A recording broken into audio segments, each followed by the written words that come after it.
তাকাইয়া দেখি কবরের মাঝখান দিয়া মাটি ফাঁক হয়ে গেল, কবরটা মাঝখান থেকে ফাটল ধরিয়া ফাঁক হয়ে গেল, মাটি সরে গেল।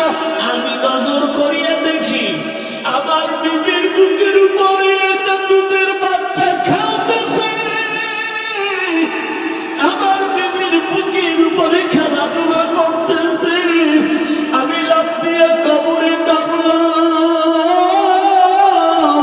বাচ্চাটারে ধরলাম, হঠাৎ গায়ে আওয়াজ, কে যেন ডাক দিয়ে কয়ে রে গোলাম, বাচ্চাটারে কোলে তুলে ধর।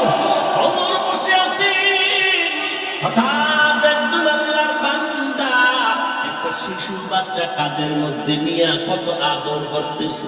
ওমরের নজর গেল, এই বান্দা, বাচ্চাটারে কাঁধের মধ্যে নিয়ে তো আদর করো, কে তোমার? এটাকে আমার সন্তান, তুমি কি তার বাবা? বলে হ্যাঁ। তো আদর কেন করো? খলিফাতুল মুসলিমিন, আপনার কি মনে হয়? আমার অন্তর কলিজা ঠান্ডা, সব মা বাবা যদি এমন হয়ে যাইতো সমাজে অশান্তি থাকতো না। এটা দেখে বলে খলিফাতুল মুসলিমিন, এই সন্তান আমার স্বাভাবিক সন্তান না, জমিনের কথা আমার এই সন্তান আমি পাই নাই, এই সন্তান আমার কলিজার মাটির নিচের সন্তান। ওমর বলে মাটির নিচের বাচ্চা তো বুঝলাম না। খলিফাতুল মুসলিমিন, তুমি মাফ করলে ঘটনাটা আমি একটু টানতে চাই।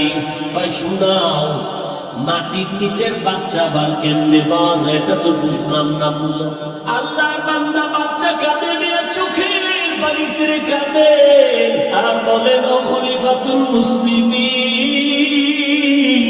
এই বাচ্চাটারে মাত্র কয়েকদিন আগে আমি হাতের মধ্যে পেয়েছি, ওর মা নাই। এই বাচ্চাটারে এক ফোঁটা দুধও দেওয়ার কোনো কাইফিয়াত আমার মধ্যে নেই। ও খলিফাতুল মুসলিমিন, আমার এই বাচ্চাটা যখন আমার স্ত্রীর গর্ভের মধ্যে ছিল, আমার স্ত্রী নামাজ পড়ে ইবাদত করে, বাহিরে যায় না, পর্দা রক্ষা করে চলে। খলিফাতুল মুসলিমিন, আমার স্ত্রীর গর্ভে যখন বাচ্চাটা কিছুদিন পরেই দুনিয়াতে ভূমিষ্ঠ হবে, এমন সময় খলিফাতুল মুসলিমিনের পক্ষ থেকে আওয়াজ আসলো, যুদ্ধে যাওয়া লাগবে। আমি আল্লাহ পাকের একজন আশিক, আমি পেরেশান হয়ে গেলাম, ডাক আসছে, যেতেই হবে, কি করা যায়? এক কদম সামনে আগাই, আবার পেছনে যাই, চিন্তা করে সামনে আগাই, আবার দুর্বল হয়ে যায়। আমার স্ত্রী এমন নেককারিনী, এমন আল্লাহওয়ালা, এমন আবেদা, আমার স্ত্রীকে রেখে আমি যদি যাই, কে দিবে আমার বিবি? কি পাহারা, কেউ নাই, আমার স্ত্রীকে পাহারা দেওয়ার কেউ নাই, অন্ত সত্য আমার বিবি, আমি একা রেখে কেমনে যাবো যুদ্ধে? আবার চিন্তা করি, আমার মুসলমান ভাই যুদ্ধে গিয়ে রক্ত ঝরাবে আর আমি ঘরে আরামে ঘুমায় থাকবো, হতে পারে। মুসলমান ময়দানে মার খাবে, বেঈমানেরা মারবে আর কাঁদবে, আর আমি আরামে খানা খাবো, এটা হতেই পারে না। ও ওমর খলিফাতুল মুসলিমিন চিন্তায় পেরেশান হয়ে গেল। একদিকে চিন্তা, মুসলমানের কলিজা ফাটা, রক্ত বের হয়ে যাবে, আমি কেমনে ঘরে থাকি। অন্যদিকে চিন্তা, আমার স্ত্রীর গর্ভে বাচ্চা রেখে আমি কেমনে যাই, পাহারা দেওয়ার কেউ নেই। হঠাৎ আমাকে চিন্তা যুক্ত পেরেশান অবস্থায় দেখে আমার কেউ পরামর্শ দেওয়ার নাই। আমার স্ত্রী আমাকে পরামর্শ দিতেছে, ও স্বামী, এত পেরেশান কেন হয়েছ? বলে, যুদ্ধের ময়দানে ডাক আসছে, কি করো? ওদিকে না গেলে মুসলমান মার খাবে, আমি ঘরে থাকবে না। ইমানে বলতে রাজি হয় না, ইমান মেনে নেয়। আবার তুমি গর্ভধারিণী সন্তান না মা, তোমার আমি কার কাছে রেখে যাবো? পাহারাদার কেউ নেই। আবার বিবি আমার সান্ত্বনা দিয়ে কয়, রে স্বামী,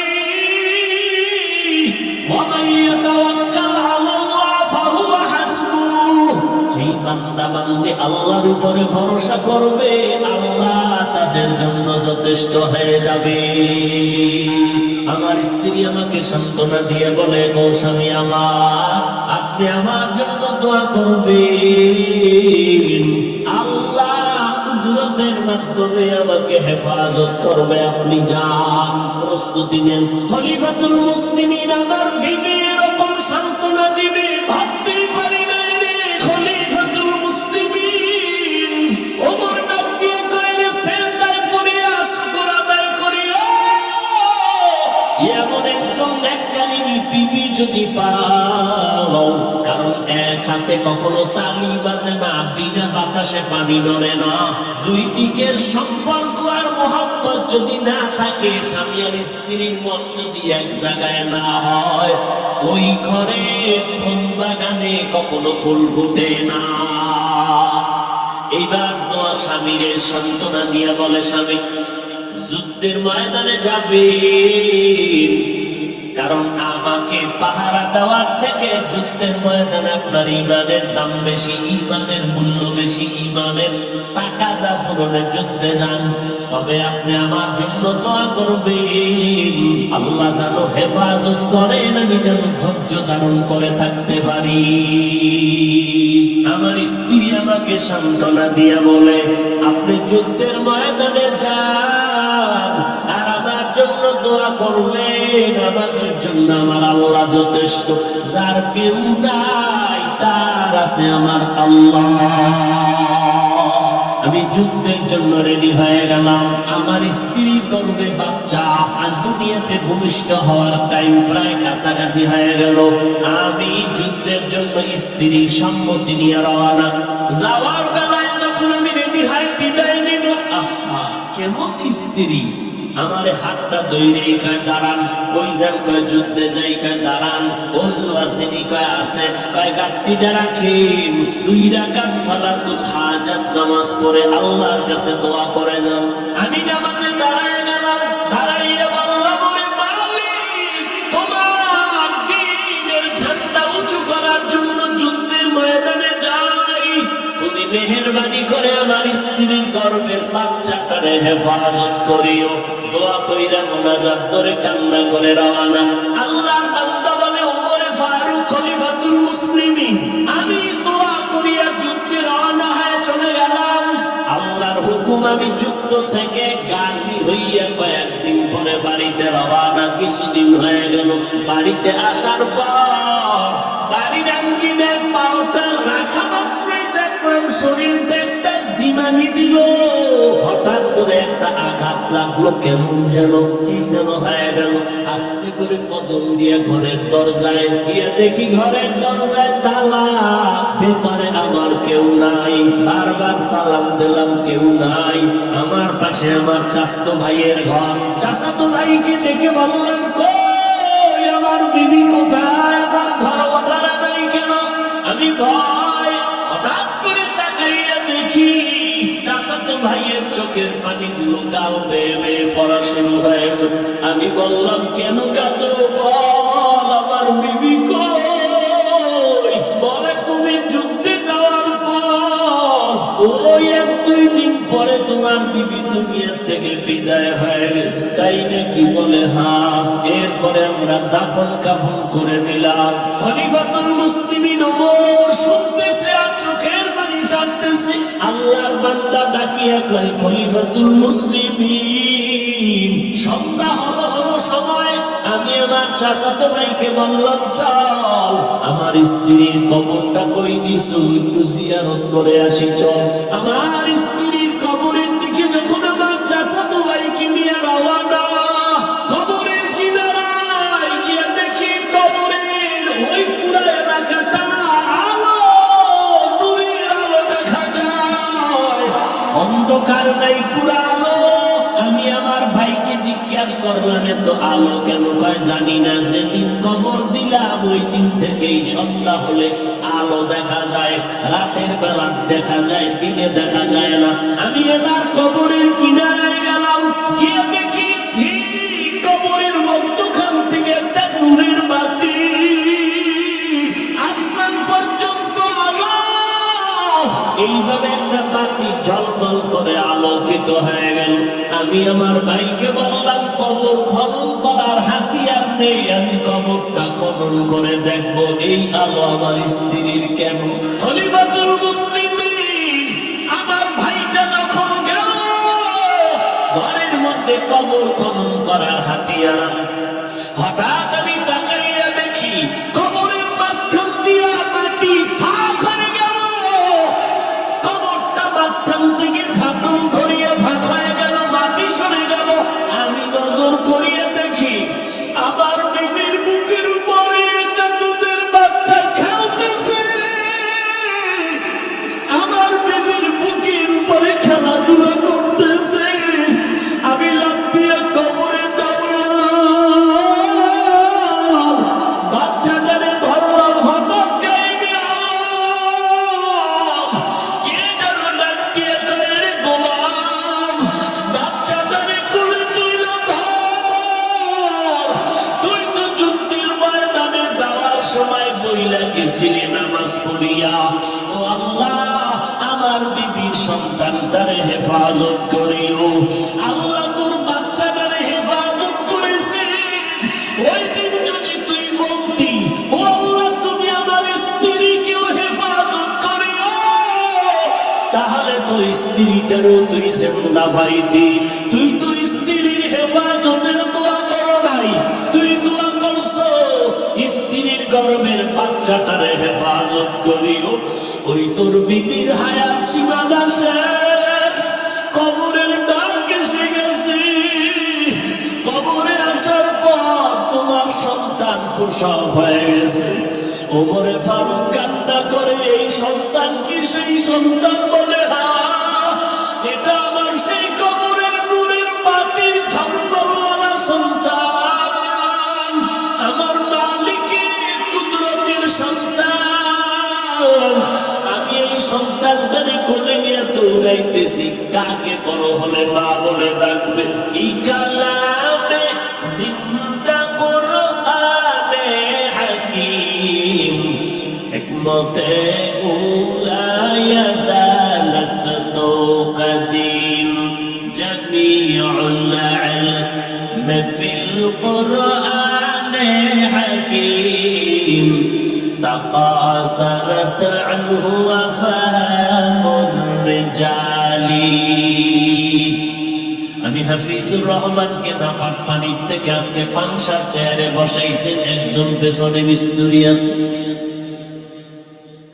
এই বাইকে কথা বলি, ব্যাটারির চার্জ যায়, ফ্যানের বাতাস দিয়া মেশিনটারে ঠান্ডা করে, এক নাগারে বেশি দিন চললে গরম হবে, আগুন ধরে যাবে। বিদ্যুতের বাতি জ্বলে, বিল দেওয়া লাগবে, না হয় লাইন কেটে দিবে। আল্লাহর আশিক বান্দা যখন চিন্তা করে আমার এই জিব্বা নামের মেশিন দিয়ে কত কোটি কথা দৈনিক সাপ্লাই হয়, এই জীবনে 40, 50, 60, 70 বছরে জিব্বা নামের মেশিন দিয়ে কত হাজার কোটি কথা সাপ্লাই দিলাম। কথা বলতে বলতে অনেক সময় মাথা ব্যথা করে, কান ব্যথা করে, গাল ব্যথা করে, চোখ ব্যথা করে, কপাল ব্যথা করে। আজও পর্যন্ত সেই মেশিন জিহ্বা কখনো ব্যথা করে না। এই কথাগুলো কোন মেশিনে সাপ্লাই হইতেছে? ওই মেশিনটা গরম হইলে ঠান্ডা কে করে? ওই মেশিনে তৈল কে লাগায়, পেট্রোল কে দেয়, অকটেন কে দেয়? ওই মেশিনের বিল কে দেয়, চার্জ কে দেয়? মোবাইলে কথা বলি, চার্জ নাই, আবার চার্জ দাও। নেটওয়ার্কের বাইরে নেটওয়ার্ক লাগাও, সিমের মধ্যে টাকা নাই, টাকা ঢুকাও। আমার যে কথা বলার ব্যাটারির চার্জ যায়, আবার চার্জটাকে তৈরি করলেন। ও বান্দা চিন্তা করে করে করে করে যখন চিন্তা করার সাগরে ঢুকে যায়, আশিক তখন খুঁজে পায় তিনি আর কেউ না, তিনি আমার মালিক, তিনি আমার আল্লাহ। আসমানে দিয়ে তাকাইয়া দেখে এত সুন্দর আসমান, জমিন থেকে 500 বছরের দূর প্রথম আসমান। এত বিশাল আসমানটা 500 বছরের মোটা। এই আসমানের উপরে আরো আবার খালি জায়গা 500 বছরের মহাশূন্য। আবার উপরে দ্বিতীয় আসমান 500 বছরের মোটা।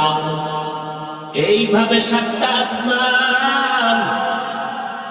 নিচের থেকে কোনো খুঁটিও নাই, উপর থেকে কোনো রশির টানাও নাই।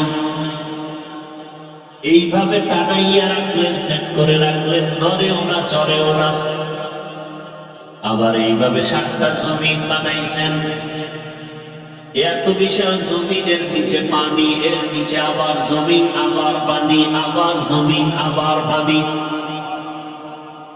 এইরকম 7টা জমিন বানাইছেন, 7টা আসমান বানাইয়া রাখলেন। এত সুন্দর আসমান, এত সুন্দর জমিন, যিনি বানাইছে তিনি না জানি কত সুন্দর। কণ্ঠ এত সুন্দর দান তিনি করেছেন, যে আবার কণ্ঠ এত সুন্দর করে বানাইছেন তিনি জানি কত সুন্দর। এইভাবে চিন্তা করে করে করে যখন অন্তরে তামান্না, মুসা নবী মাদায়েন শহর থেকে স্ত্রীকে নিয়ে মিশরের দিকে রওয়ানা। রাস্তার মাঝে শীতের রাত, স্ত্রীর প্রসব বেদনা শুরু হয়ে গেল, বাচ্চা হবে। শীতের মধ্যে কোথায় যাবে? এক জায়গায় বসিয়া দেখে একটু আগুন দেখা যায়, আগুন পাইলেই তো একটু গরম লাগবে, শীতের মধ্যে কষ্ট লাঘব হবে। পয়গম্বর মুসা স্ত্রীকে রেখে বলে, দাঁড়াও, আমি আগুন দেখতেছি, তাড়াতাড়ি গিয়ে আগুনটা নিয়ে আসতেছি। মুসা নবী চলে গেলেন। আগুন আনতে গিয়া যত কাছে যায় আগুন তত পেছনে যায়, তিনি যত সামনে যায় আগুন তত পেছনে ভাগে। মুসা নবীও দৌড়াচ্ছেন, আগুনও পেছনে যাচ্ছে। মুসা নবী সামনে যায়, আগুন পেছনে যায়। যাইতে যাইতে যাইতে যাইতে হঠাৎ করে একটা আওয়াজ হয়ে গেল, ইয়া মুসা ফাখলা'না আলাইকা বিল ওয়াদিল মুকদ্দাসি তুয়া। এই মুসা, তাড়াতাড়ি জুতা দুইটা খুলো, তুমি যেই জায়গায় পাও রাখছো এটা পবিত্র জায়গা, এটা তুর পর্বতের এলাকা, উপত্যকা, তুলে সিনা, এটা পবিত্র জায়গা। জুতা দুইটা খুলে ফেল, তাড়াতাড়ি জুতা নিয়ে ঢোকা যাবে না, বেয়াদবি হবে। মুসা নবী বলেন, দুনিয়ার কেউ যদি আওয়াজটা দিত, হয়তো ডান দিক থেকে না হয়, বাম দিক থেকে না হয়, সামন দিক না হয়, পেছন দিক, কিন্তু জুতা খোলার আওয়াজটা যে পাইলাম, চতুর্মুখী একটা আওয়াজ। আমি মুসা চিন্তা করে প্রশ্ন করলাম, আওয়াজটা কে দিলেন? আওয়াজ জবাব আসতেছে, আনা রব্বুক, আমি তোমার রব। মুসা নবী বলে, আপনি আমার রব? বলে, হ্যাঁ। এবার মুসা নবী প্রশ্ন করেন, আল্লাহ জবাব দেয়, প্রশ্ন করে জবাব দেয়, প্রশ্ন করে জবাব দেয়। আল্লাহ, আপনি এই জায়গায় কেমনে আইলেন? এবার কথা বাড়তেছে, মোহাম্মত বাড়তেছে, কথা বাড়তেছে, মোহাম্মত বাড়তেছে, কথা বাড়তেছে, মোহাম্মত বাড়তেছে। মোহাম্মতের এক পর্যায়ে গিয়ে কয়, হে মালিক, এমন কথার মজায় তুমি আমারে মজাইলা, এখন আর মন চায় না পর্দার আড়ালে বসে কথা বলি, পর্দা উঠাইয়া দাও, একটু দেখা দেও রব্বি আরিনি। ইয়া ইলাহি মুঝসে মুঝকো দূর কর, তাকে দেখো মুঝ में तुझको एक नजर। या इलाही तू मेरा माबूद है, या इलाही तू मेरा माशूक है। এবার অন্তরে তামান্না জাগলো, আল্লাহকে না দেখে যাবো না। আল্লাহ কইলাম, তারানি, কখনো তুমি আমারে দেখতে পারবা না।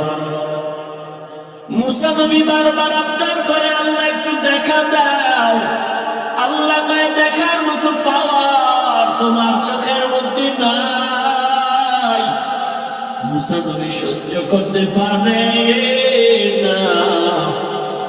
ও আল্লাহ তোমার কথা এত সুন্দর, না জানি তুমি কত সুন্দর, তোমারে না দেখে আমি যাব না।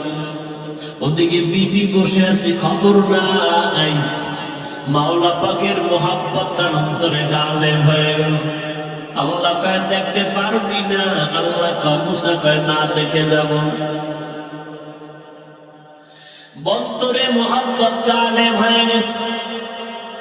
আল্লাহ কয় বান্দা যদি আবার দেখতেই চাও, আগামীকাল আসো, তোর পাহাড়ে আমি একটু সামান্য নূরের তাজাল্লি ছেড়ে দেব। যদি তুমি বরদাস্ত করতে পারো, আমাকে দেখার রাস্তা খুলে যাবে। কারণ দুনিয়াতে দেখার মতো পাওয়ার আল্লাহ চোখ আমি কাউরে দেই নাই। হযরত আলী নবীর সাহাবী, 10 বছর বয়সে নবীর হাতে হাত লাগাইয়া হযরত আলী 10 বছর বয়সে কালেমার দাওয়াত গ্রহণ করলেন। নবী আমার আলীকে এত দোয়া করে দিয়েছে, হযরত আলী এত ইলমের অধিকারী হয়ে গেলেন। মদিনার নবী বলেন, আনা দারুল হিকমা ওয়া আলিয়ুন বাবুহা, আমি হইলাম হিকমতের ঘর, আর আমার আলী হলো সেই হিকমতের ঘরের দরওয়াজা। ইলমেরা ইজাজ করতন বেহিসাব, খলকেরা দাতন জওয়াবে বাসাও। আল্লাহ নবী হযরত আলীর জন্য দোয়া করে দিলেন। আলী এখন আল্লাহর ইবাদতে এত মনোনিবেশ হয়ে গেলেন, ওযু করার সময় হযরত আলীর চেহারা বিবর্ণ হয়ে যাইত। এই আলী, ওযুর সময় আপনার চেহারাটা কেন বিবর্ণ হয়ে যায়? হযরত আলী দিকে বলেন, রে ভাই, আমি যখন ওযু করতে বসি আমার অন্তরে ভয়। দুনিয়ার ম্যাজিস্ট্রেট, দুনিয়ার বিচারপতির সামনে দাঁড়াইতে মানুষ ভয় পায়, আর আমার মালিকের দরবারে দাঁড়াইতে কেন ভয় লাগবে না? আমি যখন ওযু করি অন্তরে ভয় লাগে, আমি মালিকের দরবারে যাচ্ছি, দাঁড়াবো, হাজিরা দিতে যাই, মালিকের দরবারে দাঁড়াইয়া সামান্য বেয়াদবি হলে আমার জীবন ধ্বংস হয়ে যাবে। এই ভয়টা অন্তর থেকে আমার শরীরের মধ্যে বের হয়ে যায়। হযরত আলী আল্লাহর এত আগুনওয়ালা পাগল।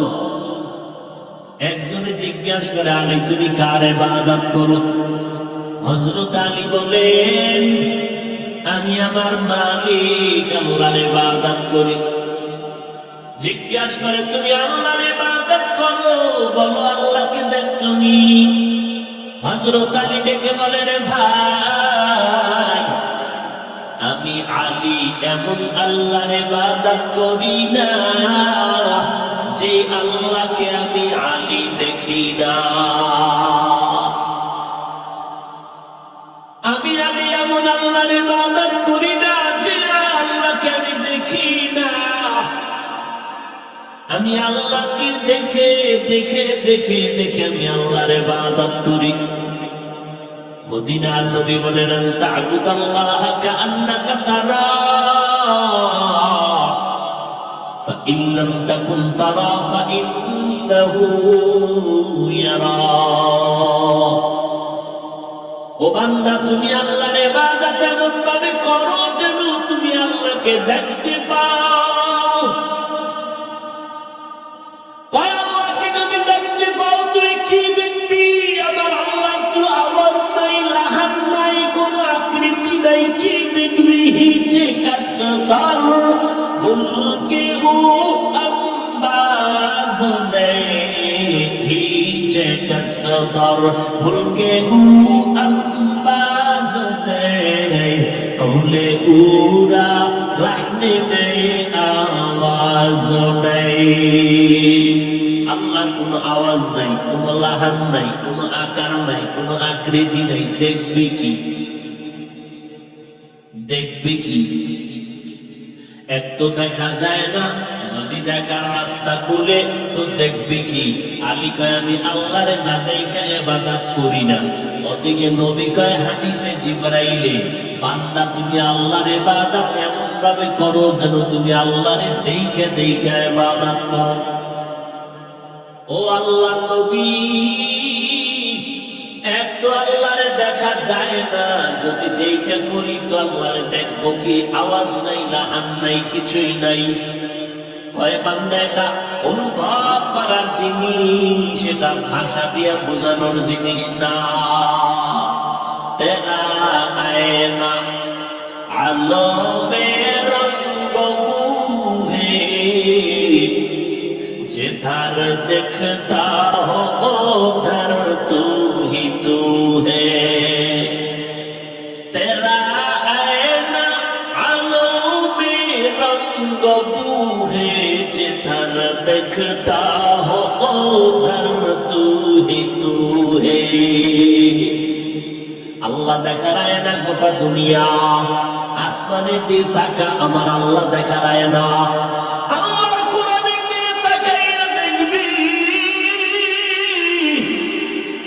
মোহাব্বতের নজর লাগা, কোরআনের দিকে তাকাবি, আমার মালিকের দেখার আয়না হলো কোরআন। এই জমিনে কোরআনওয়ালা আহলে হক, ওলিয়ে কামেল, মুত্তাকি আল্লাহওয়ালা দিয়ে তাকাবি, তারা আল্লাহ দেখার আয়না। বাইতুল্লাহ দিয়ে তাকাবি, আমার আল্লাহ দেখার আয়না। ওই বাইতুল্লাহ দিয়ে তাকাইয়া কলিজা ঠান্ডা কর। ও বান্দা, তুই আল্লাহকে দেখবি, কলিজা দিয়ে দেখবি, তবে ভাষায় ব্যক্ত করতে পারবি না। দেখবি নাকের মধ্যে মাওলার কুদরতের ঘেরান আসতেছি। तू दिल में तू आता है समझ में नहीं आता, तू दिल में तू आता है समझ में नहीं आता, बस जान लिया मैं तेरे पहचानो यही है, बस जान लिया मैं तेरे पहचानो यही है। আমার আল্লাহ পাক সম্মান দেওয়ার মালিক, রিজিক দেওয়ার মালিক, সূর্য চালানোর মালিক, বাতাস দেওয়ার মালিক কে? আমার আল্লাহ। ওই আল্লাহকে চিনো? আমার আল্লাহ কেমন? চেহারা এত সুন্দর করে বানাইছে, এমন সুন্দর চেহারা দুনিয়াতে আর কারোটাই বানায় না। নজর করে দেখ, একই ভাইয়ের গর্ভ থেকে 5টা ভাই বোন আসছি, 3জন বোন 2জন ভাই, 3জন ভাই 2জন বোন। নজর করে দেখ, একজনের চেহারার সাথে অন্যের মিল নেই, কণ্ঠের সাথে অন্যের কণ্ঠ মিল নাই। এমনকি সারা দুনিয়ার মানুষ যদি এক জায়গায় জমা করো, তাকাইয়া দেখ, কারো আঙ্গুলের টিপের সাথে জমিনে আর কারো আঙ্গুলের টিপ মিলবে না।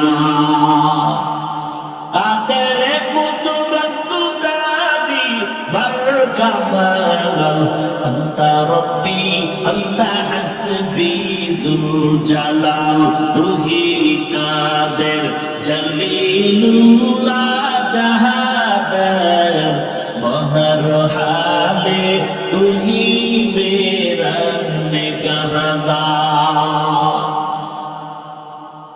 আল্লাহ তাআলা বলেন, আমারে যারা মুলাকাত দেখতে চাও, অন্তরে যাদের তামান্না আছে, তাদের জন্য অর্ডার, বাই ফোর্স অর্ডার, নেক আমল কর। কাদের জন্য? যারা আল্লাহরে দেখতে চায়। যারা দেখতে চায় না, তাদের কোনো অর্ডার নেই। আল্লাহরে দেখুন না পাগলেরা, এরা দুনিয়াতেও যেমন পাগল, আখিরাতের ময়দানেও থাকবে পাগল। দুনিয়াতেও তারা পাগল, আখিরাতের ময়দানে তারা পাগল। শামসুল হক ফরিদপুরি রহমাতুল্লাহ আলাইহি গোপালগঞ্জ টুঙ্গিপাড়া থানার পাশে আওয়ামী লীগ ওয়ালারা রাজনৈতিক সিস্টেম চালু রাখিয়া অব্যাহত রাখতে গিয়া গোপালগঞ্জ টঙ্গী বাড়ায় যায়। স্বাধীনতার স্থপতি মরহুম শেখ মুজিবুর রহমানের মাজার জিয়ারতে ফুল দেয়, দোয়া নেয়, যায়নি? ওখান থেকে ৫-৭ কিলোমিটার একটু দূরে গওহারডাঙ্গা মাদ্রাসা। জগতের শ্রেষ্ঠ আল্লাহওয়ালা শামসুল হক ফরিদপুরি রহমাতুল্লাহ আলাইহি, এত বড় আল্লাহর ওলি, দুনিয়াদারেরা তার সামনে যাইতে বড় কাঁপতে থাকতো ভয়ে, অথচ তার হাতে অস্ত্র নাই। এরপরও কেন ভয় পায়? মান কানা লিল্লাহ কানাল্লাহু লাহু, যারা আমার আল্লাহর গোলাম হয়ে যাবে দুনিয়ার সব তাদেরকে ভয় করতে থাকবে। পেছনে পেছনে বহু বাহাদুরেরা করেন, বলে অমুকের শেষ করব, অমুক হুজুরের বিরুদ্ধে এই করব সেই করব। যখন সামনে দাঁড়ায় যায় কথা বলার শক্তি হারিয়ে ফেলে। হরকে তারা খৌফে হক দর দিল মাতারম জন্নতুল ওয়াদে হত উরা মাকাম জুসবাহতচি জে মখাজ ইনসুজারা ফজলে উআ মস্তদার জুমলা জাহা। আল্লাহরে দেখতে মনে চাইবে, কঠিন বিষয়, চাপাবাজি করে দেব না, দিল থেকে বলেন, আসলে মনে চায়নি। আল্লাহর যারা আশিক পাগল, এরা দুনিয়া তো দৌড়ায়, খালি দৌড়ায় দৌড়ায় আল্লাহরে তালাশ করে, এরা আল্লাহর পাগল। শামসুল হক ফরিদপুরি রহমাতুল্লাহ আলাইহি বলেন, এই দুনিয়ার মানুষ, তোমরা শুধু টুপিওয়ালারে পাগল বলিও না। দুনিয়াতে এমন একটা মানুষ নাই যেই মানুষটা পাগল না। সব মানুষ পাগল, সব মানুষ পাগল, আমিও পাগল, আপনারাও পাগল, চেয়ারম্যান পাগল, এমপি পাগল, মন্ত্রী পাগল, দুনিয়ার সব মানুষ পাগল। বলে কেমন? কেউ টাকার পাগল, কেউ গাড়ির পাগল, কেউ নারীর পাগল, কেউ সম্মানের চেয়ারের পাগল। যে যেই জিনিসের পাগল, ওই জিনিসটা নিয়ে শুধু জিকির করে, ফিকির করে। টাকার পাগলওয়ালা ঘুমের ভিতরেও টাকা টাকা টাকা জিকির করে, নামাজের মধ্যে দাঁড়াইও টাকা টাকা টাকা জিকির করে। যেই বান্দা ক্ষমতার পাগল, ওই বান্দা নামাজের মধ্যে ক্ষমতা ক্ষমতার স্বপ্ন দেখে, ঘুমের মধ্যেও আমার চেয়ারে ওই লোকে। কথা ঠিক নেই? এরে নবীর উম্মতের দল, এই জমিনের মধ্যে শামসুল হক ফরিদপুরি বলেন, সবাই দুনিয়ার পাগল। কেউ টাকার পাগল, কেউ নারীর পাগল, কেউ গাড়ির পাগল, কেউ বাড়ির পাগল। আর একদল পাগল, এরা টাকার পাগল না, বাড়ির পাগল না, গাড়ির পাগল না, ক্ষমতা চেয়ারের পাগল না। এই মানুষগুলো হলো আমার আল্লাহ মুলাকাতের পাগল। এরা খাইতে গেল আমার আল্লাহরে তালাশ করে, খানার ভিতরে আহ আহ করে শব্দ করে, আসমানের দিয়ে তাকাইয়া আমার আল্লাহরে তালাশ করে, জমিনের দিয়ে তাকাইয়া আমার আল্লাহর তালাশ করে, সূর্যের দিকে তাকাইয়া আমার আল্লাহর ঘেরান নেয়, চাঁদের চাঁদের দিকে তাকাইয়া আমার আল্লাহর কুদরতের ঘেরান নিতে থাকে, পানির দিকে তাকাইয়া আমার আল্লাহর কুদরতের ঘেরান নেয়, পাহাড়ের দিকে তাকায় আমার আল্লাহর তালাশ করে। ওয়াজ মাহফিল পাইলে দৌড়ায়, আজান শুনলে মসজিদে দৌড়ায়। কারণ এখন আমার মাওলা ডাক দিছে, আমার বিবির কথা শোনা যাবে না, আমার সন্তানের কথা শোনা যাবে না, চাকরি করা যাবে না, ব্যবসা করা যাবে না। আমার আল্লাহর ডাক আসছে, আল্লাহু আকবার, আমার আল্লাহ সব থেকে বড়। এখন দুনিয়ার কোনো চাকরি বড় না, ব্যবসা বড় না, মা বড় না, বাপ বড় না, আল্লাহ বড়। তার দাওয়াতে আমার যেতেই হবে। দৌড়াইয়া মসজিদে বান্দা হাজির হয়ে গেল। এই যে পাগলগুলো কিয়ামতের ময়দানে এরা পাগলের মতো দৌড়াবে আর বলবে, ও দয়ার মালিক, হিসাব টিসাব বুঝি না, কখন তোমার সাথে মোলাকাত হবে, একটু রাস্তা কইলা দাও। আল্লাহ কয় একটু অপেক্ষা কর। ইয়া আইয়াতুহান নাফসুল মুতমাইন্না ইরজিই ইলা রাব্বিকি রাদিয়াতাম মারদিয়া ফাদখুলি ফি ইবাদি ওয়াদখুলি জান্নাতি। তোর মতো কিছু পাগলরা আরশে আজিমের নিচে বসে আছে, ওরা আমার আশিক, ওরা আমার পাগল। পাগলেরা তোরা ওই জায়গায় গিয়া বস। এরপরে আমার নবী জান্নাতের গেটে গিয়ে যখন তালা খুলবে, ওই সময় গিয়া তোমরা জান্নাতের ময়দানে মেহমানখানায় ঢুকবা। এরপরে আমি আল্লাহ আসার পর আমি পর্দা উঠাইয়া আমার আশিকের সাথে মোলাকাত করব। আল্লাহর সাথে মোলাকাতের আশা আছে তো ইনশাআল্লাহ? আল্লাহ কবুল করেন। যারা আল্লাহর সাথে মোলাকাতের আশা, আল্লাহর অর্ডার হলো বান্দা বাই ফোর্স অর্ডার নেক আমল করো। কি আমল? নেক আমল। মদিনার নবী কয় কি পরিমাণ আমল করবা? নবী কয় অল্প আমল কর, যদি ইখলাস নিয়ে করো তো অল্প আমল নাজাতের যথেষ্ট হয়ে যাবে, জান্নাতের দরজায় বিনা হিসেবে পৌঁছাইয়ে দিবে। বেশি আমলের দরকার নাই, অল্প আমল করো, তবে আমলটা আল্লাহর কাছে গ্রান্টেড হওয়ার জন্য একদিকে লাগবে তোমার ইখলাস, অপর দিকে সাবধান যেন শিরকের গন্ধ না থাকে। আমলের দাম আছে না নাই? একজন সাহাবী, নবীর একজন সাহাবী ঘটনা বর্ণনা করেন। সাহাবী বলতেছেন, আমার আব্বা জানের কথা, ওমরে ফারুকের আমল চলে, খলিফাতুল মুসলিমিন। যেই ওমরে ফারুকের দেখলে শয়তান পর্যন্ত রাস্তা দিয়ে পালিয়ে।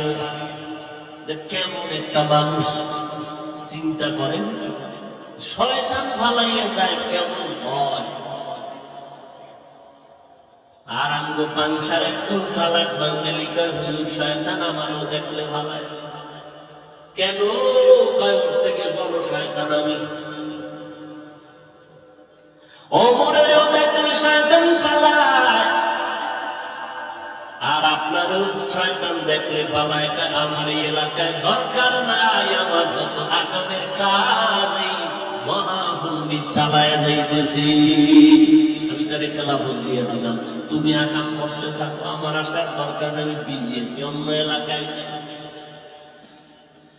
ওমর বসে আছেন, হঠাৎ একজন আল্লাহর বান্দা একটা শিশু বাচ্চা কাদের মধ্যে নিয়ে কত আদর করতেছে। ওমরের নজর গেল, এই বান্দা, বাচ্চাটারে কাদের মধ্যে নিয়ে তো আদর করো, কে তোমার? এটাকে আমার সন্তান। তুমি কি তার বাবা? বলে হ্যাঁ। তো আদর কেন করো? খলিফাতুল মুসলিমিন। আপনার কি মনে হয়? আমার অন্তর কলিজা ঠান্ডা। সব মা বাবা যদি এমন হয়ে যাইতো, সমাজে অশান্তি থাকতো না। তা দেখে বলে খলিফাতুল মুসলিমিন, এই সন্তান আমার স্বাভাবিক সন্তান না,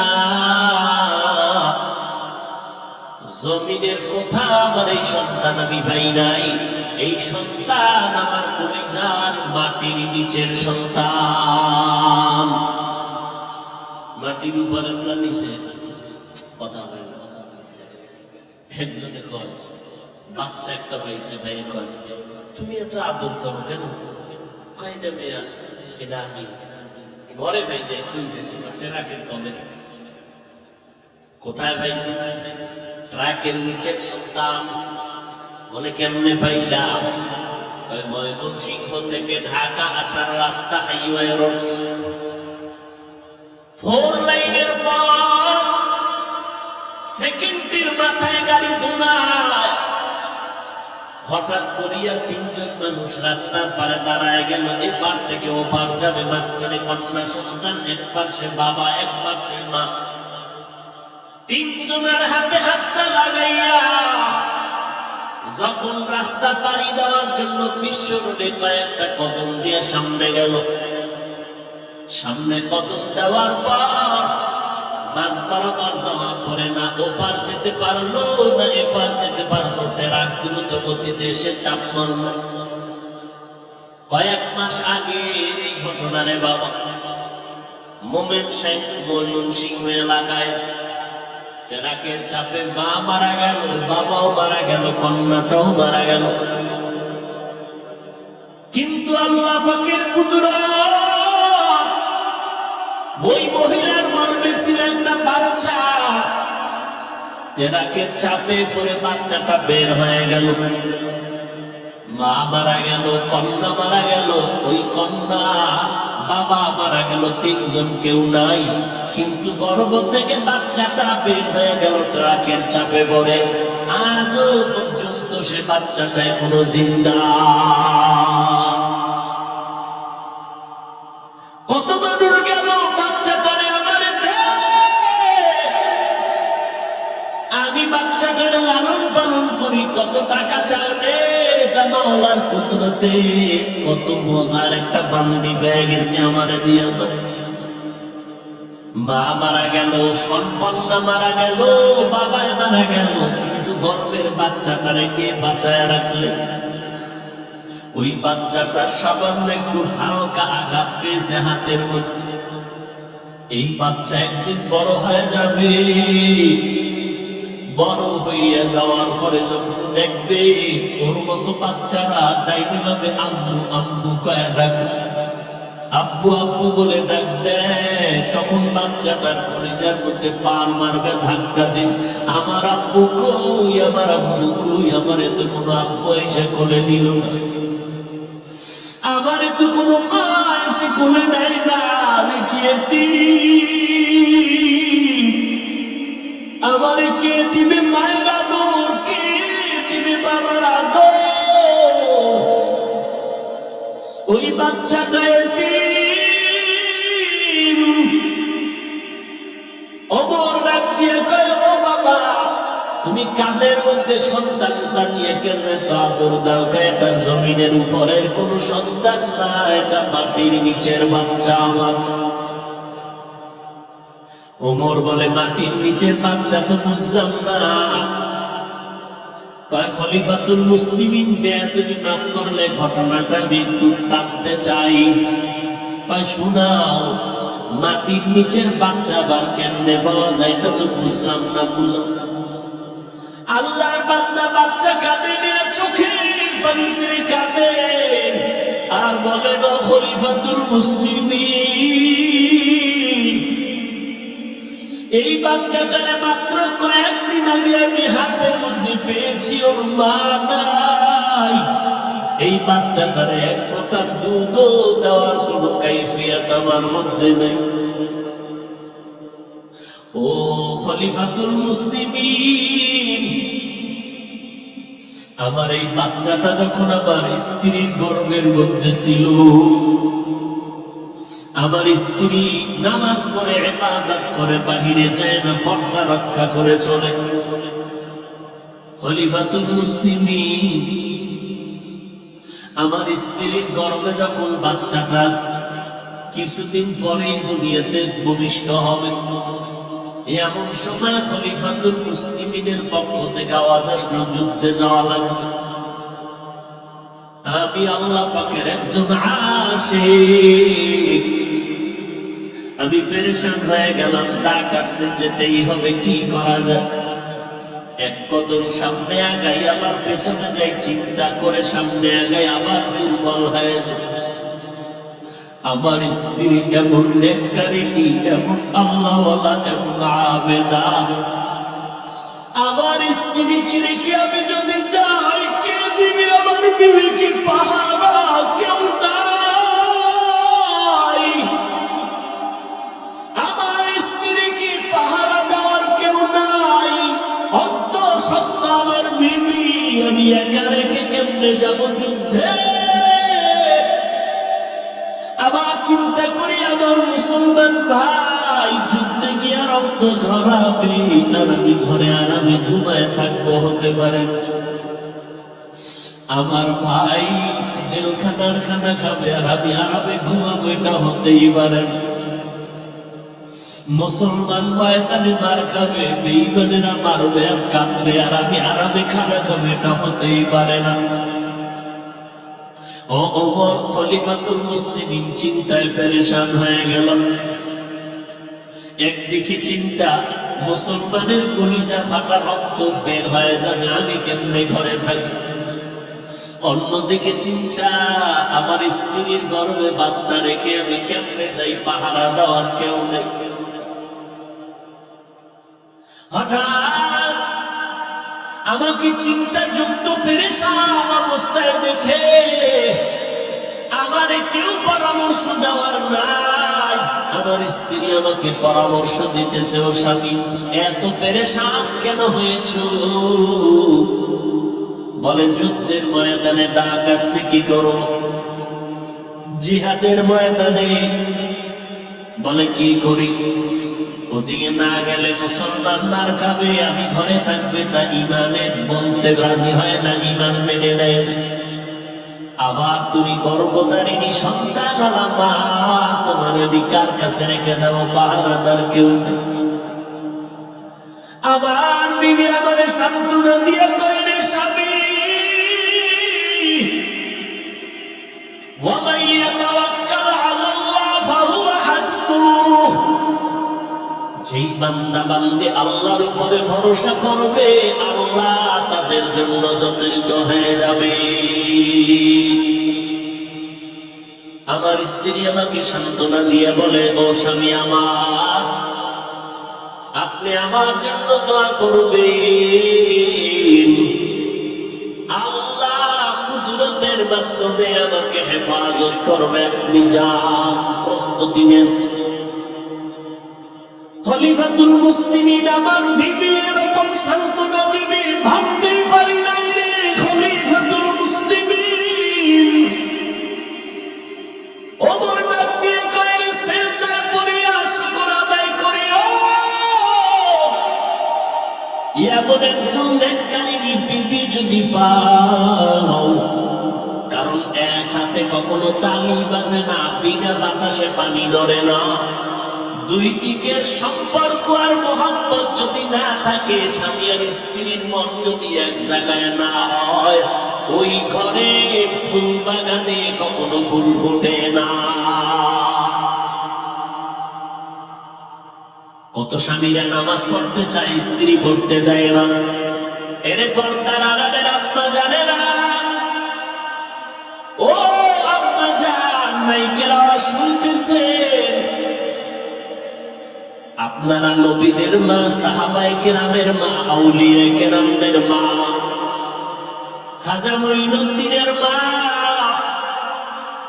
বড় পীর আব্দুল কাদের জিলানীর মা, আবু বকর ওমর ওসমান আলীর মা, আপনারা আয়েশার মতো নারী, খাদিজা রাদিয়াল্লাহু আনহার মতো নারী, ফাতিমা রাদিয়াল্লাহু আনহার মতো নারী।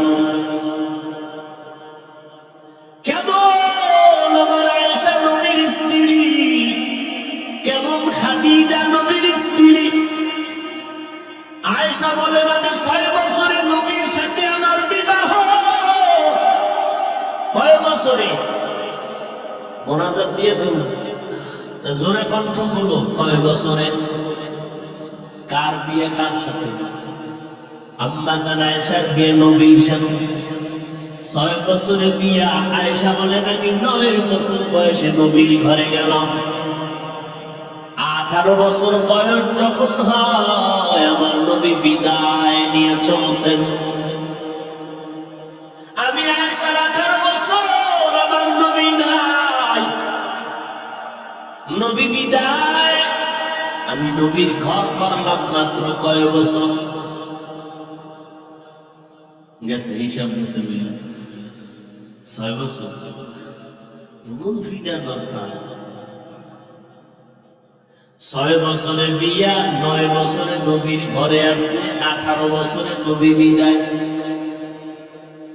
তাহলে ঘর করলেন মাত্র 9। আম্মা জান আয়েশা বলেন আমি 9 বছর নবীর সুহবত পাইয়া আল্লাহ আমার এত বরকত দান করেছেন। এই আম্মা জান, আপনার বয়স তো দূরের কথা, আপনার ভাইয়ের বয়স হয়ে গেছে 19, আপনি কি শিখছেন? আম্মা জান বলেন আমি মাত্র 9 বছর নবীর ঘরে থাকলাম, আমার বয়স মাত্র 18।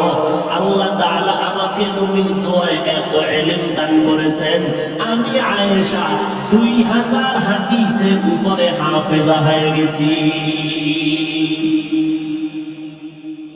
এরে আম্মা জান, যতই বাহাদুরি করেন আপনার মতো কত নারী কবরে চলে গেল রে মা। আপনি সন্তান পাইয়ে আনন্দে আনন্দে পাংশা মার্কেট ঘুরেন, আর কোন দোকানে কি আছে লিস্টি করেন। আরে আম্মা জান, আপনার জীবনে আমলের লিস্টি কি করলেন? কবরে গেলে সাদা কাপড়ের প্যাকেটটা বানাইয়া যখন নিবে, ওই কবরে গিয়ে কি জবাব দিবেন? হিসাব করছেন নিরে মা। আম্মা জান আয়েশা মাত্র 18 বছর বয়সে 2000-এর উপরে হাদিসের হাফেজা হয়ে গেল। এরে আম্মা জান, আপনার স্বামী নামাজ পড়বে, স্বামীর ওয়াজ মাহফিলে যাবে, আম্মা জান আপনি সহ্য করতে পারেন না। আপনার তো দরকার ছিল আমার স্বামী ইবাদত করবে, ব্যবসা করবে, চাকরি করবে, আপনি ঘরের মধ্যে থেকে দোয়া করবেন, আল্লাহ আমার স্বামীকে তুমি হেফাজত করো, আমার স্বামীর কামাই রুজিতে বরকত দাও, আমার স্বামী যেন কখনো হারাম খায় না। ঘরের মধ্যে যদি আসতো, আপনার স্বামী মাসে বেতন পায় কত? পায় 20,000 টাকা। যেই মাসে দেখতেন 21,000 টাকা নিয়ে ঘরে ঢুকছে, আম্মা জান আপনাকে প্রশ্ন করা দরকার ছিল, এ স্বামী আমার 20,000 টাকা বেতন 1,000 বাড়লো কেন? এইভাবে যদি জিজ্ঞাসা করতেন, যদি জানতেন আপনার স্বামী হারাম খায়, আপনি যদি স্বামীর মনটা গরম না দেখিয়া নরম ভাবে বুঝাইতেন, এ স্বামী হারাম টাকা খাইয়া শান্তি পাওয়া যাবে না, তোমার সন্তান মানুষ হবে না, হারাম টাকা দিয়া সন্তানের লালন পালন করলে ওই সন্তানের জেহেন ভালো হবে না, ব্রেন ভালো হবে না, বুদ্ধি ভালো হবে না, সভ্য সন্তান হবে না, ওই সন্তান মা বাবার খেদমত করবে না। ও স্বামী, তোমার পায়ে ধইরা বলি, তুমি হারাম খাইও না, তুমি হারাম টাকা ঘরে ঢুকাইও না, অন্য দিকটা তুমি যা করো করো, কিন্তু সন্তানের হারাম টাকা ঢুকাইও না, আমার পেটে হারাম টাকা ঢুকাইও না। একজন মা যথেষ্ট একজন স্বামীকে জান্নাতি বানানোর জন্য। আম্মা জান কেমন নারী? কোরআনওয়ালা নারী, ভালো বাবার সন্তান। এরে আম্মা জান, এইবার দোয়া স্বামীর সান্ত্বনা দিয়া বলে, স্বামী যুদ্ধের ময়দানে যাবেন, কারণ আমাকে পাহারা দেওয়ার থেকে যুদ্ধের ময়দানে আপনার ইমানের দাম বেশি, ইমানের মূল্য বেশি, ইমানের টাকা যা পূরণে যুদ্ধে যান। তবে আপনি আমার জন্য দোয়া করবেন, আল্লাহ যেন হেফাজত করেন, আমি যেন ধৈর্য ধারণ করে থাকতে পারি। বলবো আর একটু সামনে, আল্লাহ কবুল করেন। আমল কিছু করছে? কেউ আমল নাই, টুকটাক যা করছেন তাও ভাবসাবের কারণে শেষ, আমলের খবরই নেই। আবার কত বড় নিমক হারাম কয়, সবাই জান্নাতে গেলে জাহান্নামে যাবে কারা? এরকম কপাল করা আছে না নাই? অথচ একটা নেকের কানে বাবা জাহান্নামে যাবে, সন্তানের হাতে জান্নাতের মালা পরাবে। কথা ঠিক নেই? জিন্দেগি মে বন্দেগি তু কার নহি,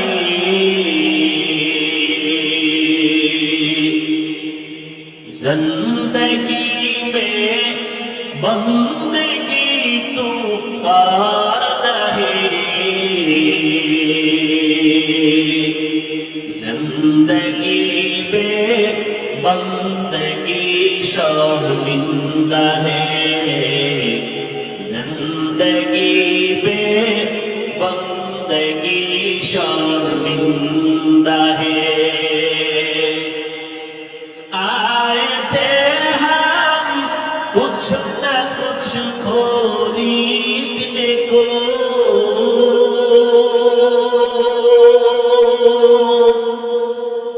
जैसे हो रोशन मेरे कल्ब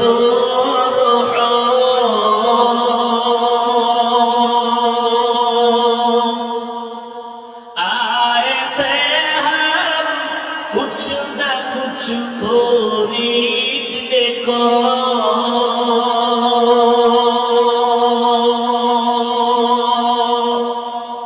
जैसे हो रोशन मेरे कल्ब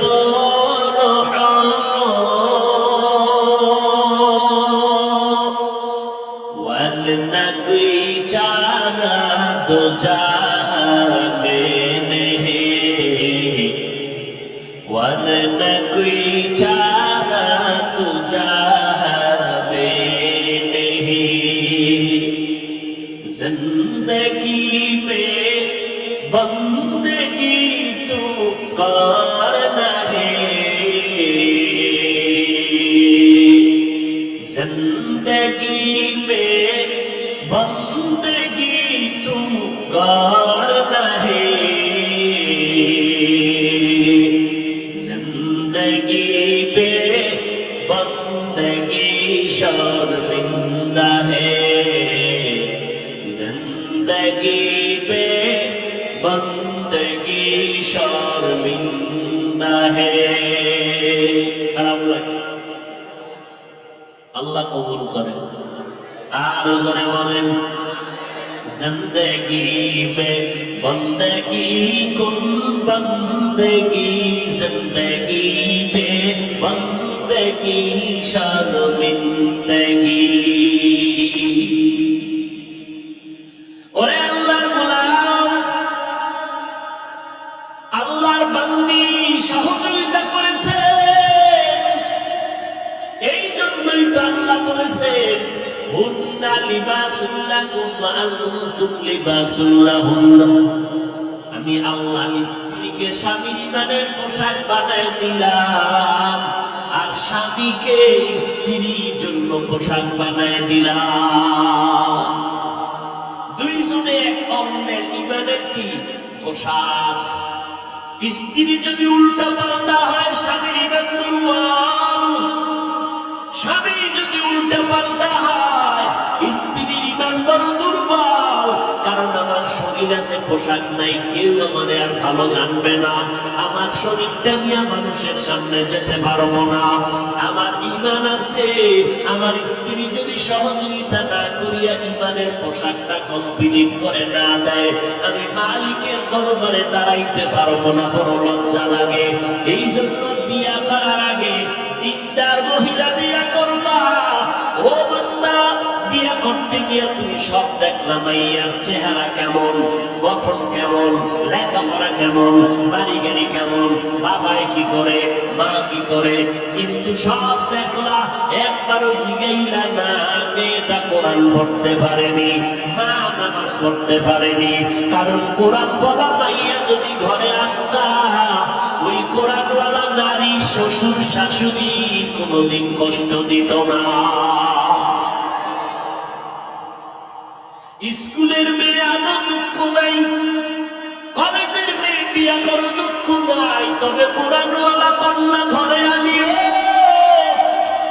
কারণ এইটাই তোমার জীবনের সংসার সাজায় দিবে আখিরাতটাও সাজায় দিবে তোমার স্ত্রী কথা ঠিক নেই আজকে বয়ানে আসি দৌড়ের উপরে আসি দৌড়ের উপরে 5 মিনিট বাসায় সময় দিতে পারি না যাইতে যাইতে ফজর হয়ে যাবে সাহারি খাইয়া ঘুমাবো বৃহস্পতিবার কালকে রোজার দিন মায়ার নবী সোমবার আর বৃহস্পতিবার রোজা রাখতে এত কষ্ট করি দৌড়াই দৌড়াই ঘুম নাই খানা নাই তারপরও পাক্কা নিয়ত করেছি ও আল্লাহ তুমি তৌফিক দাও মরার আগ পর্যন্ত এই রোজা যেন না হয়। ফজর পরে একটু ঘুমাবো, আবার জোহরের নামাজের আগে 11টায় উঠতে হবে, 10টায় উঠে যাব, উঠে আবার দৌড়াইয়া যাবো আর এক মাহফিল। এইভাবে দৌড়াইতেছি। স্ত্রী যদি আল্লাহর দরবারে বিচার দায়ের করে জাহান্নাম ছাড়া উপায় নাই। কিন্তু না, বর্তমান বিচার দায়ের করবে দূরের কথা,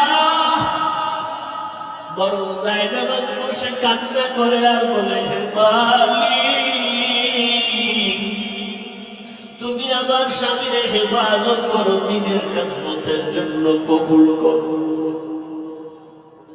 এত কষ্ট বলে মনে কষ্ট নিবেন না, সব সময় চলতে ফিরতে আল্লাহর জিকির করবেন, দরুদ পড়বেন, ঘর নিয়ে টেনশন নাই, আল্লাহর কাছে হেফাজত।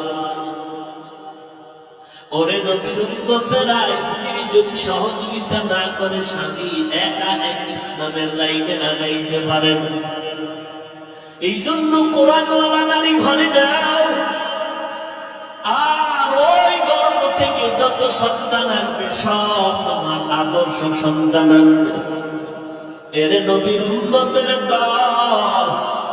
আম্মা জান আয়েশা দেখে একদিন নবী হুজরায় বসে বসে কান্না করে। মায়ার নবীকে আম্মা জান আয়েশা জিজ্ঞাসা করে, নবী আপনি কাঁদেন কেন? আমি আয়েশা কোনো বেয়াদবি করছি? কয় না। তো কেন কাঁদেন? মায়ার নবী বলেন, আয়েশা তুমি আমার জীবনের প্রথম জীবন দেখো না, আমার কত কষ্টের জিন্দেগি গেল। তুমি আমার সুখের সময়ের বিবি, আর আমার দুঃখের দিনের বিবি আমার খাদিজা। ওই সময় আমার কত কষ্টের জীবন, আমার মক্কার জমিনে থাকার মতো ভালো ঘর নাই, ডানে বামে দুশমন, আমার কাটা চলার পথে বাধা, হত্যা করার কল্পনা। আমি হেরা গুহায় গিয়া সপ্তাহে সপ্তাহ মাওলার মোহব্বতে ধ্যানে কাটাইতাম। ওই সময় আমার খাদিজা, দুইজন স্বামী বিদায়ের পরে তৃতীয় স্বামী আমি মুহাম্মদের গ্রহণ করল। ওই খাদিজা মক্কার মধ্যে বড় ধনী নারী, টাকা পয়সার অভাব নাই। ওই খাদিজা মহিলা মানুষ, পাথরওয়ালা জমিন, হেরা গুহার পাহাড়ে উঠতে কোনো সিঁড়ি নাই। এখন তো হাদিসা সিঁড়ি দিয়া ওই হেরা গুহায় যায়, উপরে দোকান আছে, পানি আছে, বিস্কুট আছে। নবীর জামানায় কিছুই নাই, পাথরওয়ালা জমিনের জঙ্গল। আমার নবী বলেন, আমি সপ্তাহে সপ্তাহ ওই গুহায় বসে বসে আমার মাওলার ধ্যানে সময় কাটাই। আর আমি দাঁড়াইয়া মাওলার ঘরটারে নজর করে দেখতাম। মাঝে মাঝে দেখতাম আমার খাদিজা মহিলা হইয়া ওই পাহাড়টা উঁচু পাহাড়ে উঠিয়া ওই খাদিজা আমার কাছে নাস্তা নিয়ে হাজির হয়ে যাইত। ওই খাদিজা, আমি 40 বছরের পরে যখন কোরআন পাইলাম, দাওয়াতের জন্য মানুষের দাঁড়ে দাঁড়ে দৌড়ানো শুরু করলাম। রাতের বেলা ঘরের দরজায় এসে হালকা করে সালাম দিতাম, আসসালামু আলাইকুম ইয়া আহলাল বাইত। সালাম দেওয়া মাত্র শুরু, শেষ না হওয়ার আগে দেখি খাদিজা দরজা খুলে দাঁড়ায় আছে। আমি জিজ্ঞাসা করলাম, খাদিজা আপনি কি রাতে ঘুমান নাই? খাদিজা বলে, আল্লাহর কসম আমি জানি নবী আপনার মা নয়, আপনার বাবা নয়, আপনি বড় ইতিম। আপনার মা যদি থাকতো, আপনাকে বাইরে রেখে আপনার মা কখনো ঘুমাইতে যাইতে পারতেন না। আমি 5টা সন্তানের মা হয়ে আপনার ঘরে আসছি। আমি 2 স্বামী বিদায়ের পরে আপনাকে আমি গ্রহণ করেছি রে নবী। আমি যদি ঘুমাইয়া যাই আর আপনি যদি দাওয়াত দিয়ে ঘরের দরজায় এসে দাঁড়াইয়া কষ্ট পান, আমার নবী কষ্ট পাইলে আরশে আজিম পর্যন্ত ধাক্কা লেগে যাবে। ও মায়ার নবী, আল্লাহর কসম, আপনি যতক্ষণ পর্যন্ত ঘরে আসেন না, আমি খাদিজা দাঁড়াইয়া থাকি একটা সেকেন্ডের জন্য বালিশে মাথা লাগাইয়া ঘুমাইব। আমার নবী কাঁদে, ও আয়েশা, ওই খাদিজার কথা যখন আমার মনে পড়ে, চোখের পানি আমি ধরে রাখতে পারি না। আমার শিয়াবে আবু তালিবের মধ্যে পাহাড়ের চিপার মধ্যে আমার 3 বছরের মতো আমার বংশের লোকেরা গৃহবন্দী করে রাখছে।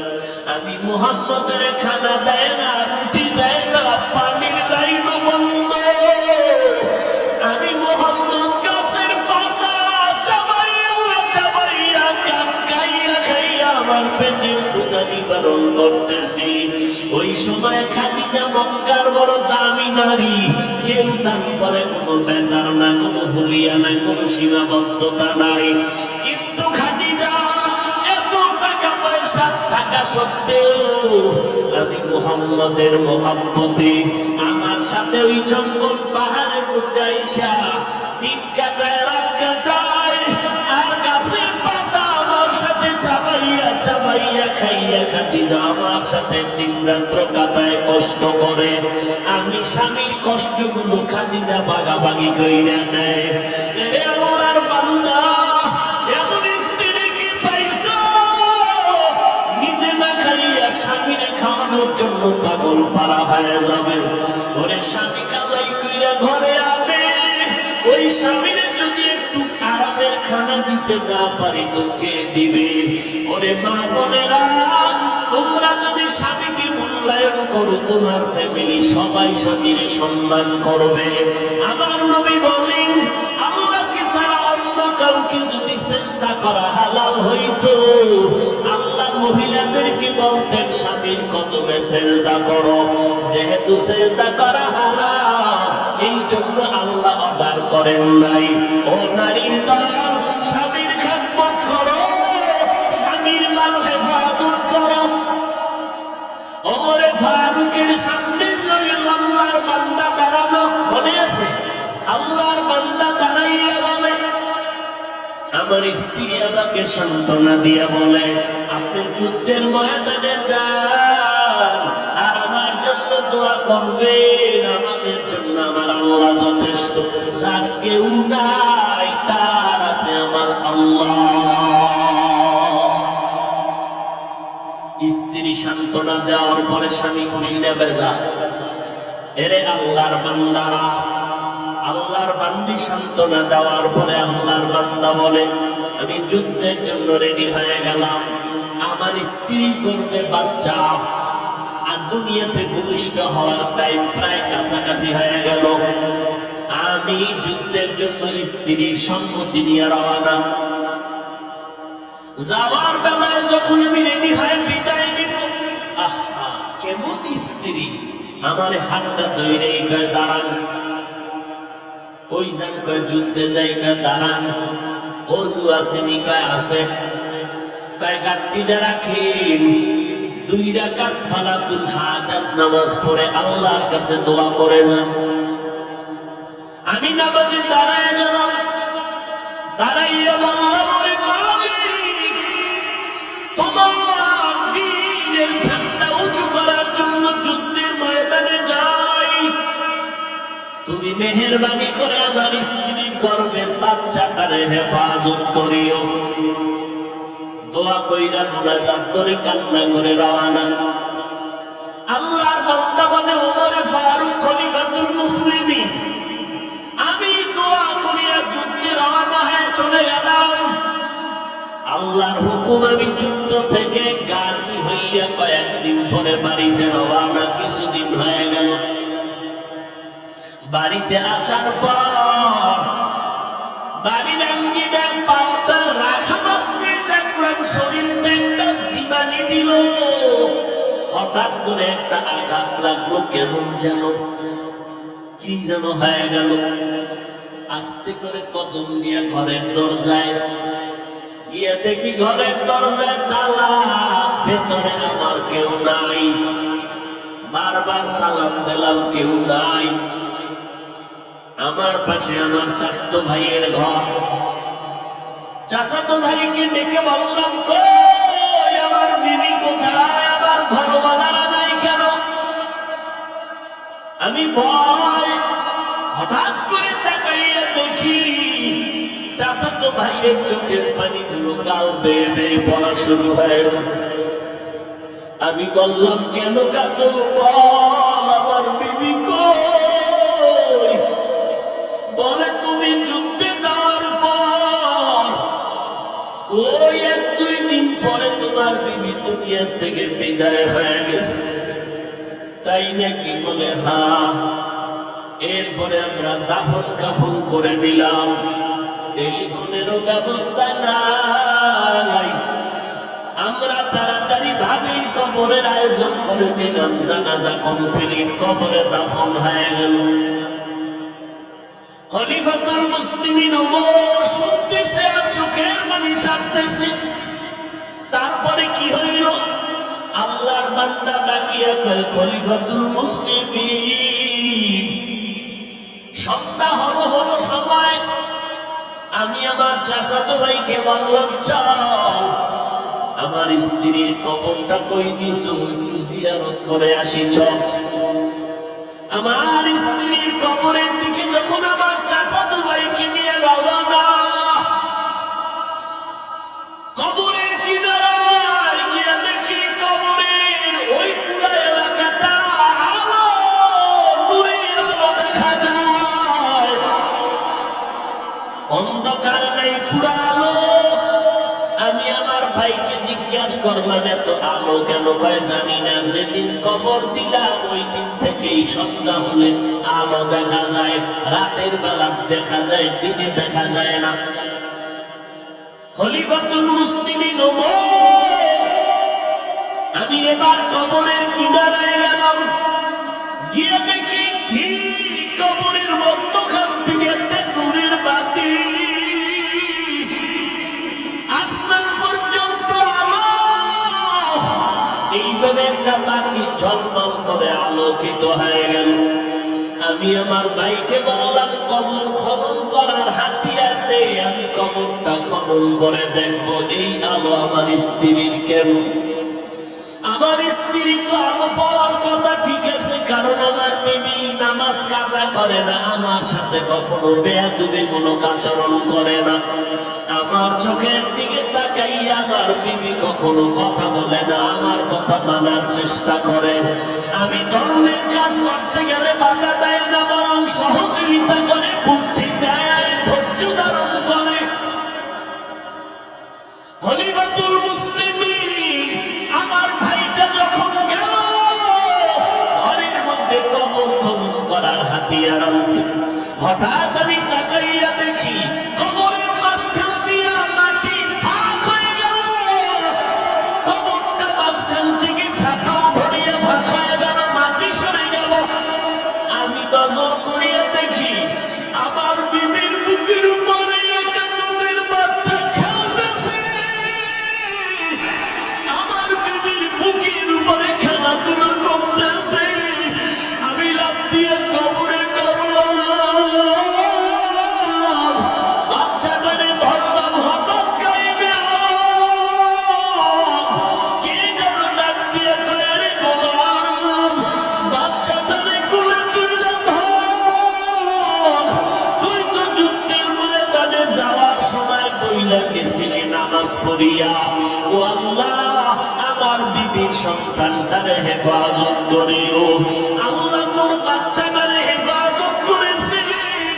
ওই দিন যদি তুই বলতি, ও আল্লাহ তুমি আমার স্ত্রীকেও হেফাজত করিও, তাহলে তোর স্ত্রীটারও তুই জিন্দা পাইতি। তুই তো স্ত্রীর হেফাজতের দোয়া করো নাই, তুই দোয়া করছো স্ত্রীর গর্ভের বাচ্চাটারে হেফাজত করিও। ওই তোর বিবির হায়াত ছিল না শেষ, কবরের ডাক এসে গেছে।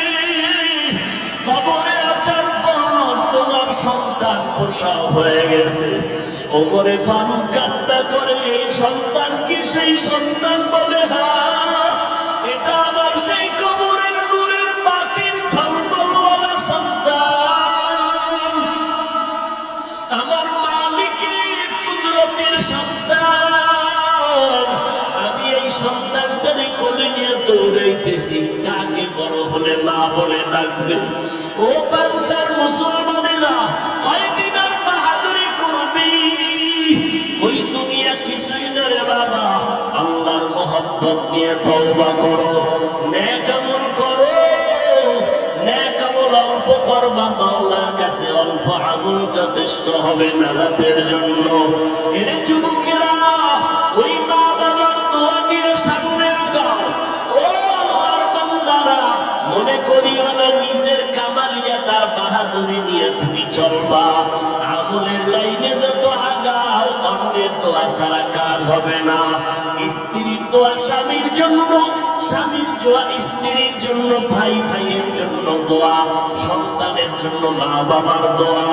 দোয়া করো ইবাদতের মগজ। ও আল্লাহর বান্দারা, ওয়াজের প্যান্ডেলে বসো, কত আল্লাহর বান্দা মা হারা বাবা হারা হইয়া বসলো। কত বান্দা মোনাজাতে কান্না করে, তোমার আমার চোখে কেন পানি নাই? গুনার কারণে আল্লাহ বেজার।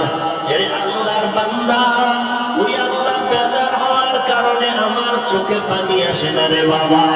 অথচ আল্লাহর নবী বলেন, চোখের পানি ছেড়ে কান্না করো, যদি কান্না না আসে কান্নার বাহানা করো, কারণ জাহান্নামী হইয়া কবরে যাইও না। আমার আল্লাহর মোলাকাতের নিয়ত যদি হয়, নেক আমল করো, মা বাবার খেদমত করে দোয়া নাও, উলামায়ে কেরামের সংস্রবে গিয়া দোয়া নাও, আমল শুরু করে দাও। নেক আমল ছাড়া তোমার কবরে নাজাত নাই, হাসরে নাজাত হবে না। ওই কবরে কে পীর, কে মুরিদ, কে ভক্তকে শ্রোতাকে, ইমামকে মুক্তাদি কোনো প্রশ্ন হবে না। ওই কবরে প্রশ্ন হবে, রবের পরিচয় দাও, ধর্মের পরিচয় দাও, রাহমাতুল লিল আলামিনের পরিচয় দাও, রবের পরিচয় নাও, ইবাদত করো, আমল করো। আর উলামায়ে কেরামদের কাছে গিয়ে মাওলার পরিচয় নিয়ে আমল শুরু করো। এখনো যারা করতে পারো নাই, কোন দিন কবরে ডাক আসবে জানা নাই রে বাবা। এই জীবনে কত যুবকের লাশ কবরে রাখলাম, ওই কবরে গুনাহ নিয়ে গেলে উপায় নাই। আজকে বক্তা হইয়া বয়ান করি, কত ভক্ত, কত মুহাব্বতের মানুষ আমার মানে ভাবে অভাব নাই, কিন্তু আমার এই বক্তাগিরির ভাব আজরাইল আসা পর্যন্ত। আজরাইল যখন জানটা নিয়ে যাবে, আমার আপনজনেরা প্লেট দিয়ে গেঞ্জি কেটে কেটে রাখিয়া দিবে, তিনটা সাদা কাপড়ের প্যাকেট বানাইয়া অন্ধকার কবরে রাখিয়া সবাই বিদায় হয়ে চলে যাবে। ওই কবরে তিনটা প্রশ্নের জবাব নবী বলেন, যদি দিতে পারো কবর হবে রওজাতুম মির রিয়াজিল জান্নাহ। আর জবাব যদি দিতে না পারো, কবর হবে হুফরাতুম মিন হুফারিন নার। এরে আল্লাহর বান্দা, এই দুনিয়ায় যারা আল্লাহর পরিচয় নিয়ে নেক আমল করবে, গোলামি করবে, তারা জবাব দিতে পারবে। আল্লাহর ওয়াদার হবে, কবর জান্নাতের বিছানা দিয়া শান্তির ব্যবস্থা করে দাও। নবীজি বলেন, যারা দুনিয়াতে আল্লাহর ইবাদত করবা না, নেক আমল করবা না, ওই কবরে যদি গুনাহ অবস্থায় যাও, আজকে মানুষ আমাকে কত সম্মান করে, আলেম বলে, কত মুহাব্বত, কিন্তু জানে না আমি কত বড় গুনাহগার। এরে বান্দা, যদি আল্লাহর কাছে ছোট আমল কবুল হয়ে যাইতো, সাহাবায়ে কেরাম এত আমলের পরেও কেন জীবন ভর কান্না করলেন? আমার নবীর কোনো গুনাহ নাই, তারপরেও কান্না করলেন। অতএব সেই হিসাবে তোমার আমার কি পরিমাণ কান্না দরকার? চোখে যদি পানি না আসে, মাওলাকে বলো, হে মালিক, গুনার কারণে দিলটা পাথর, দিলটা নরম করে দাও, কান্নাওয়ালা চক্ষু দান করো। ওই কবরে গিয়া জাহান্নামের আগুন সইতে পারবো না, মাটির চাপ সহ্য করতে পারবো না। আল্লাহর কাছে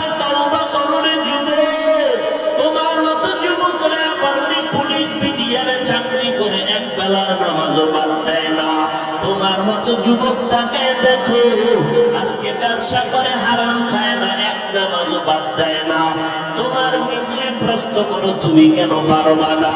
তোমার মতো যুবক তাকে দেখো, স্কুল কলেজে পড়ে নামাজ ছাড়ে না, রাস্তায় গাড়ি চালায় নামাজ ছাড়ে না।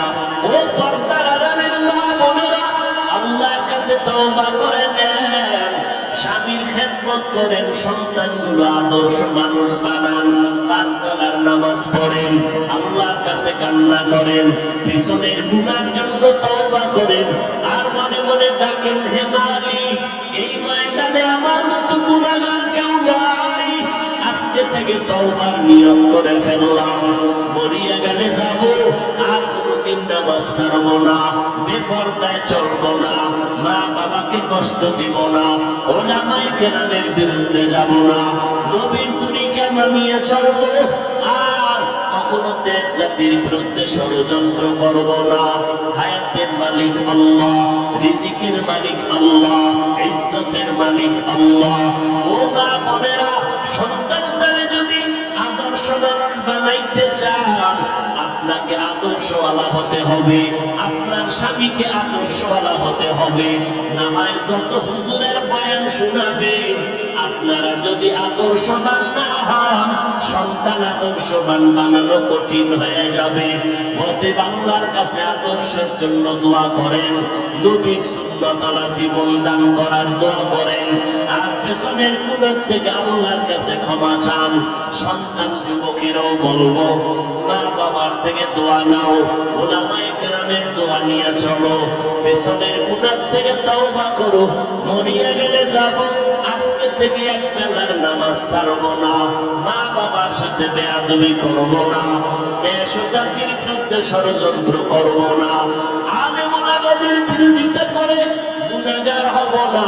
তওবা করার যদি খাঁটি নিয়ত হয়, মুনাফিকি যদি না থাকে, খাঁটি তওবার নিয়ত যাদের আছে, আল্লাহর মুহাব্বতে দুটো হাত উঁচু করে দেখাইয়া দেয়।